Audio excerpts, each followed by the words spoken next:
ლამანტინი. ამერიკული და აფრიკული ლამანტინები, როგორც მლაშე, ისე მტკნარ წყლებში ბინადრობენ. მათი წონა 400-დან 550 კილომდე აღწევს. კარიბის ზღვაში მცურავ ბევრ ლამანტინს ზურგზე მოტორიანი ნავების პროპელერის მიერ დატოვებული ნაიარები ეტყობა. ლამანტინები საკვებად წყალმცენარეების დაახლოებით 60 სახეობას იყენებენ. ისინი წინაფარფლებით იჭერენ საკვებს. ძირიანად გლეჯენ და ჭამენ.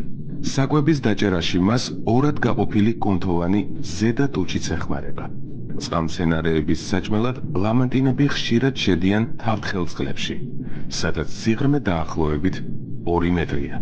მათი ყველასგან განმასხვავებელი ნიშანი მომრგვალებული კუდია, რომელიც მიჩავს გავს. მოცვეთილი კბილების ადგილზე ახალი იზრდება. ზრდასრულ ლამანტინს მხოლოდ 5-6 წყვილი კბილი აქვს.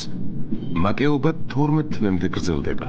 ნაშიერი რძით 18 თვის განმავლობაში იკვებება და ძუძუს მუცელზე ამოტრიალებული წევს. ეს ძუძუმწოვრების სახეობა 60 წლამდე ცოცხლობს.